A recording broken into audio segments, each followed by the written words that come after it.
There are places on this planet that still remain untouched by the hurry of the world. Places where distance defeats measurement and time bends into silence.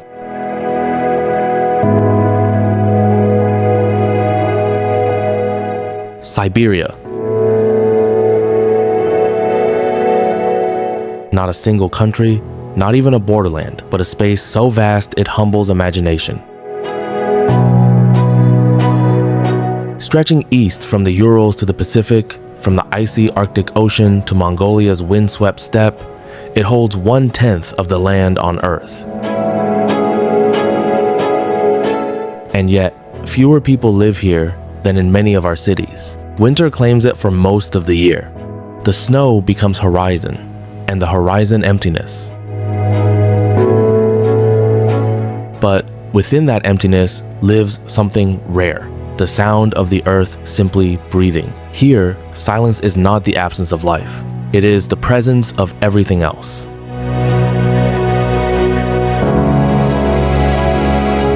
Siberia begins where Europe ends, where the familiar world dissolves into distance. From west to east, over 6,000 miles of frozen plains and forest stretch farther than the eye, the map, or memory can follow.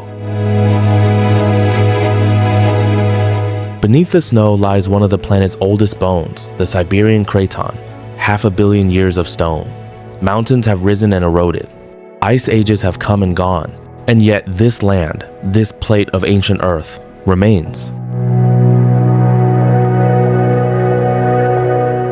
Through winter's long breath, temperatures sink below -60 degrees. Air grows so dry it cuts the lungs. Breath freezes before reaching the ground. The sky, impossibly low, presses down on landscapes of white so vast they erase direction, and with it, certainty. Only movement reveals scale. A shadow crossing the snow, a raven slicing through pale air, the faint track of a fox disappearing into nothing. From above, the landscape appears lifeless, yet beneath the snow, an underground world endures seeds sealed in ice, roots asleep, rivers waiting for the sun's permission to exist again. To understand Siberia is to surrender the need for measure. Distance here is not counted in miles, but in silences. Each valley, each frozen plain, carries its own quiet, a language older than history itself.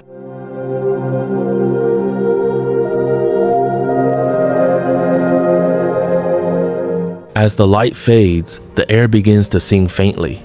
The aurora spreads across the sky, green fire flowing through magnetic breath. In that moment, the entire planet seems to turn its face north, watching its own energy made visible. For the people who live beneath these skies, this is no spectacle. It is the earth remembering itself. Chapter 2, Rivers of Ice, 8:18. Everywhere across Siberia, water dreams beneath its prison.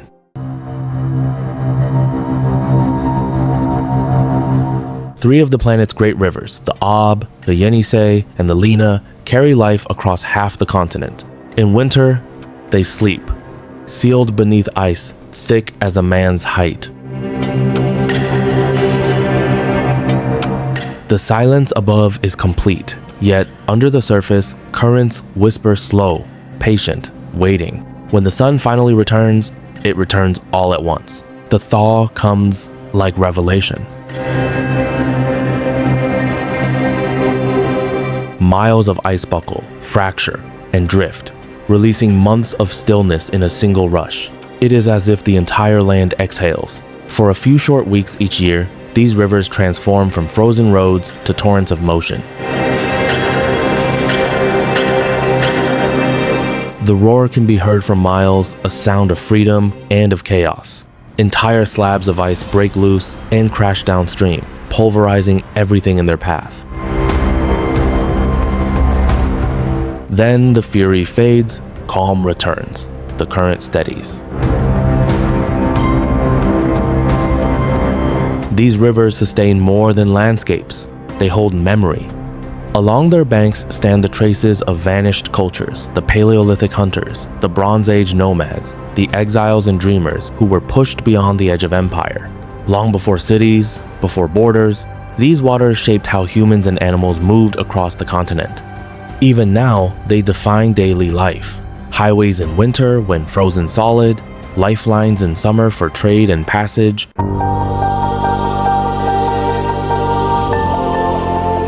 The Lena carries silt the color of bone. The Yenisei, widest of all, sinks deep between mountains like an inland sea, and the mighty Ob snakes westward, dividing the land like a scar across the map. Scientists say their waters travel for thousands of miles before reaching the Arctic, blending into an ocean equally cold, equally silent. But numbers barely capture it. To stand on a frozen river and listen nothing beneath your feet but miles of ice and then dark water is to hear the slowest heartbeat of the world. When spring light floods the valley again, the noise returns. Birds, insects, human voices. Yet even in the greenest months, the memory of cold lingers in every reflection, in every echo of melting ice drifting down to sea.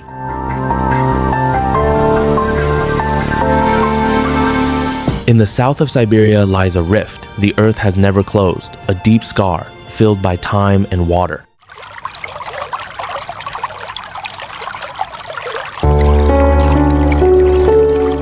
This is Lake Baikal, the oldest, deepest, and clearest lake on the planet. 25 million years ago, tectonic plates began to drift apart. Instead of mountains rising, the ground fell, a continent slowly splitting open. Into that chasm poured snowmelt, rain, and the soul of rivers. Today, Baikal reaches more than 5,000 feet down deeper than any ocean trench we can see from shore. It holds 1/5 of the world's unfrozen fresh water. If it were drained dry, every river on Earth would need a year to fill it again. Yet, its wonder lies not in numbers, but in the clarity of its surface water, so pure you can see 40 meters below, a transparency that makes the human eye doubt itself. In winter, the lake freezes into glass thicker than imagination. You can walk for hours on its surface without realizing you are walking on water. Underneath, bubbles of trapped air hang like suspended pearls. The ice sings, shifting, booming, cracking in deep notes that echo across the mountainsides. Locals call it the voice of Baikal. Here live more than 1,200 species found nowhere else on Earth. Tiny shrimp that clean the water, sponges that live for centuries, and the Nerpa, the world's only freshwater seal, descended from ancestors that once swam in distant seas. Generations built their homes along these shores. Buryat herders, Russian settlers, Buddhist monks. To them, Baikal is sacred. They light candles for it, not because they fear its depth, but because they respect its patience. In midsummer, the lake changes tone. The ice vanishes overnight, and blue currents replace silence. Winds gather from all directions, sculpting waves higher than a man. Even calm becomes movement here.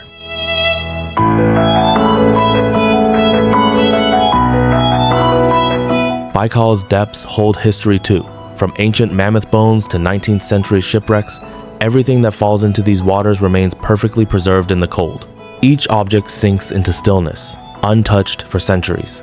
Scientists studying Baikal call it a living archive, one that records the planet's climate year by year, layer by layer of sediment and time. And yet, the lake's future grows uncertain. Warmer winters shorten the season of ice. Microplastics drift in from rivers. Fishing grows precarious. Still, the water remains clear, as if Baikal refuses to show its wounds.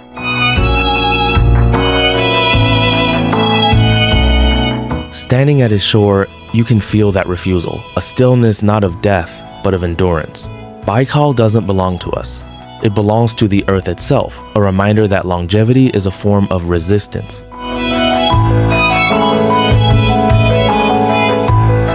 When the sun sets behind the Kamardaban Mountains, the lake mirrors the sky perfectly. No horizon, no division, only reflection. For a moment, it's impossible to know where the world ends and where silence begins.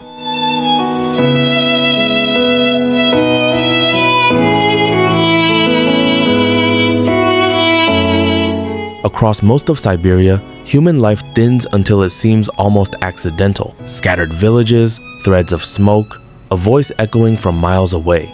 Yet people have lived here for thousands of years, adapting not by conquering nature, but by moving with it. The Evenki, among the oldest of the northern peoples, travel with their reindeer herds through forests of birch and larch.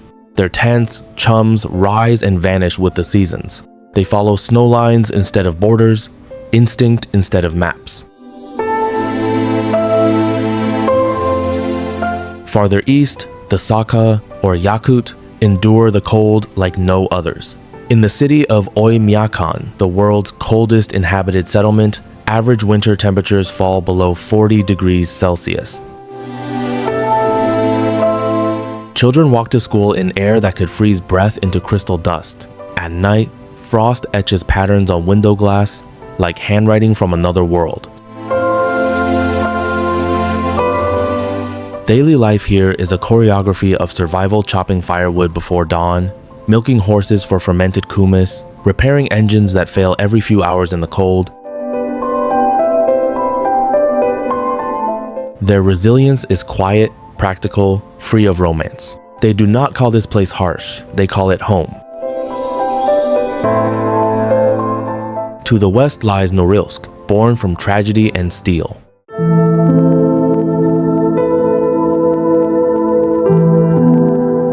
Built by prisoners of Stalin's gulags, it became one of the largest industrial cities above the Arctic Circle, a city of miners and metal, under skies that shift from black to orange with the factory firelight.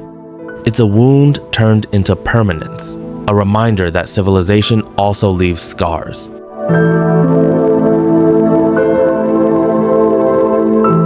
Then there is the Trans-Siberian Railway, the iron thread stitching together 7,000 kilometers of snow and forest. It takes a week to cross from Moscow to Vladivostok. A single journey covers 9 time zones. For much of its route, it runs parallel to silence itself.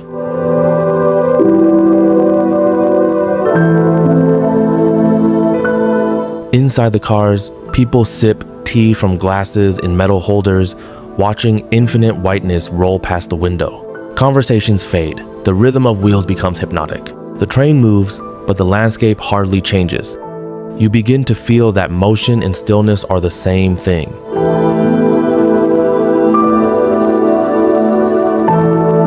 Every person traveling across Siberia carries a different story: exile, work, ancestry, or longing.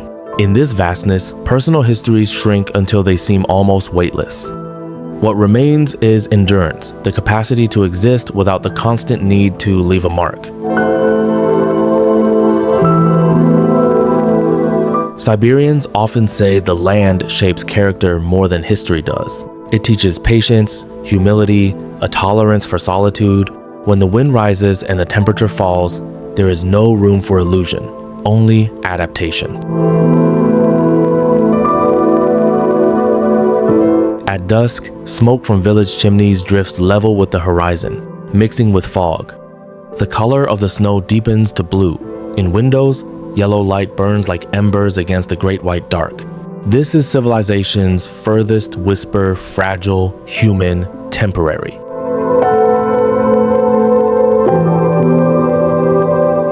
Beyond it, the wilderness begins again, infinite and listening. Winter in Siberia is not a visitor, it is a ruler. For 9 months of the year, cold defines everything: the way people speak, move, work, and think. Frost becomes an element of architecture, walls groan beneath its weight. When the air temperature drops below -60, metal behaves like glass. A careless touch can tear skin away. Car engines burn all night to stay alive. In mining towns, flames dance continuously in barrels outside doorways, small defenses against a cathedral of cold. But even here, fire exists not as rebellion, but as balance. Each spark seems to acknowledge the dominance of ice.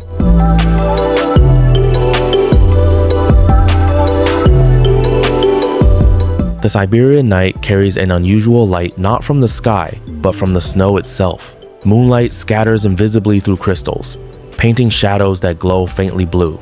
To walk through this radiance is to feel both presence and emptiness intertwined.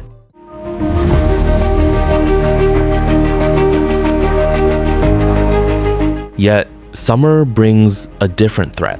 When the sun finally rains, it rains too fiercely. The permafrost softens, rivers swell into flood, forests burn. Wildfires in Yakutia consume thousands of acres each year, their smoke wandering halfway across the world. Scientists call northern Siberia a climate archive, a place where ancient carbon sleeps in the frozen ground. As the permafrost thaws, that deep store awakens, releasing what was meant to stay buried. The land begins to return its memory to the sky. Still, the people remain. They rebuild, replant, adapt. Around their homes, wood piles and laughter return. When flames devour one valley, another starts anew. Life here has always been a negotiation between forces, cold and warmth, stillness and motion, hardness and heart. In the northern forests, reindeer graze beside the ashes of last year's fire. Tiny green shoots break through blackened soil. The earth rehearses resilience again and again. Even the smallest plants evolve antifreeze in their cells. Bacteria survive locked inside ice crystals for millennia, waiting. In this cycle of burning and freezing, nothing is wasted. Siberia is not a battle between extremes. It is the extreme both ends pulled into one endless breath. At the height of summer, temperatures soar to 40 degrees Celsius. The air thickens with insects, and rivers thunder through valleys that only months before were impassable with snow. In a blink, the same world that seemed motionless bursts into color and noise. Still, somewhere beneath, the frost waits patient, remembering. When the thaw comes, it comes in an instant. Ice collapses, water sings, and the smell of earth forgotten for half a year returns like a revelation.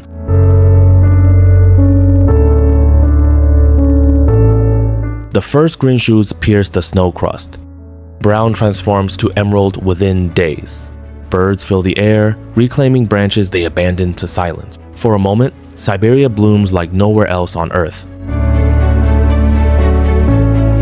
Wildflowers carpet the tundra in pink, yellow, and violet. The days stretch almost endlessly. 20 hours of daylight brush the land with a strange, golden fatigue. People move differently when warmth returns. Doors stay open, children play outside until midnight without fear of darkness. Laughter travels across rivers, now free of ice. What was endurance becomes celebration.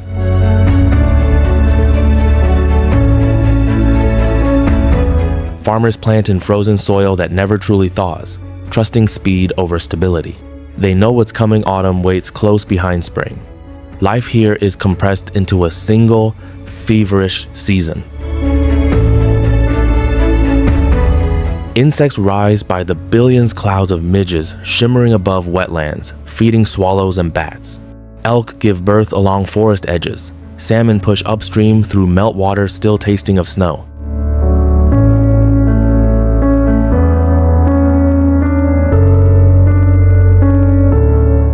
For animals, this brief abundance is a clock set by light, not time. When the sun dips for only a few hours each night, cycles quicken. Every creature seems aware, this beauty won't last.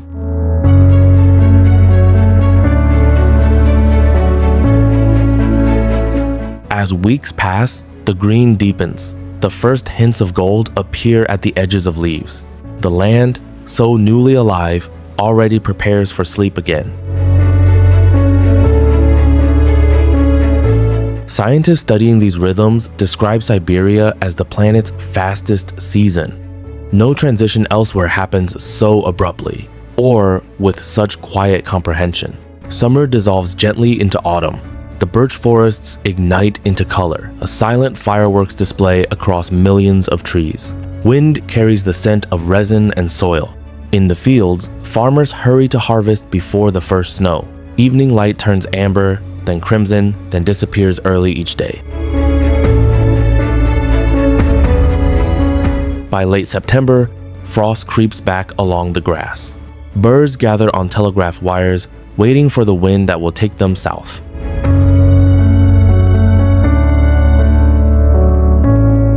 And then one morning, without ceremony, the first snow falls. Not a storm, just a whisper. The cycle closes. Siberia has completed another breath.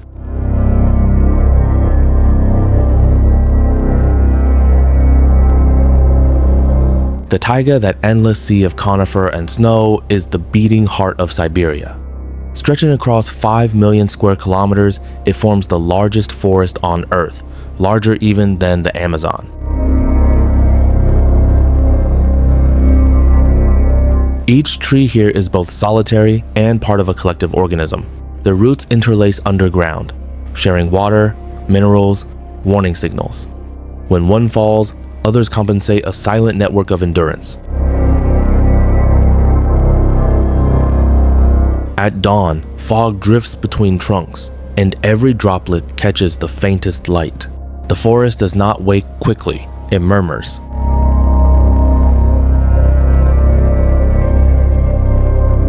Ravens call from unseen branches, and somewhere far off, a wolf answers with a single note of recognition. Under the moss, microbe colonies digest the legacy of centuries, releasing slow breaths of carbon that rise invisibly to feed life again. Even stillness here is labor, the patient recycling of existence. In summer, the forest is a place of light and motion. Butterflies, the rustle of deer, low thunder rolling across valleys. In winter, it becomes a cathedral of silence, every sound magnified, every breath reverent. Bears sleep in hollows carved by ancestors who slept in the same soil. Owls maintain the boundaries of darkness with their gaze. For scientists, this forest represents ecological memory, an archive of the planet's pulse. For those who live nearby, it represents something simpler: belonging. Firewood, berries, stories whispered beside ashes. Each flickering flame, a dialogue with the cold beyond. The taiga's scale is difficult to comprehend. Stand among the pines, and you feel both protected and erased. There is no single direction, only repetition, the pattern that holds the world together. When the wind blows, the trees move as one body. That movement, slow, resonant, is why they say the forest breathes. And if you listen long enough, you might hear it exhale.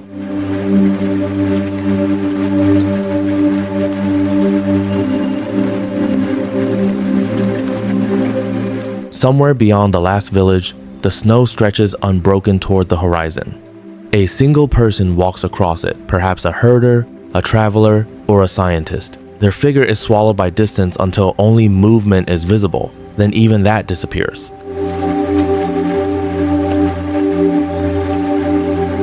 In Siberia, humanity becomes a measure of scale, not of dominance. The land does not yield to us. It accepts us only when we grow quiet enough to listen. Here, silence is not emptiness, it is presence. The hum of wind through ice, the faint groan of a river turning beneath its crust, the heartbeat merging with distant thunder. Within these sounds lies a truth as old as the planet. Life endures by blending with its surroundings, not conquering them.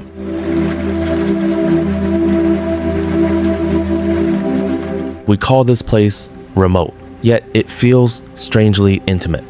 Perhaps because distance here mirrors an inner geography, the one we ignore in the noise of our own making.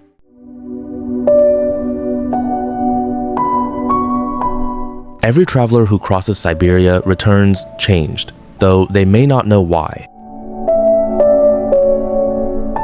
It is not the cold that leaves its mark, nor the miles, nor the solitude.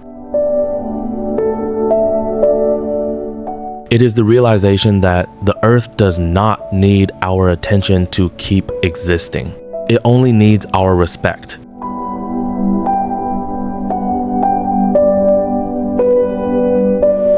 As the evening light fades, the sky and snow melt into a single tone of gray.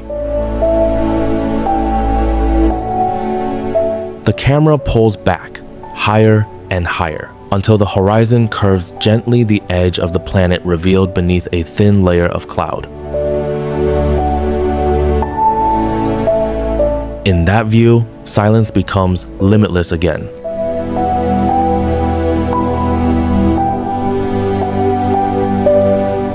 Siberia disappears at last into itself.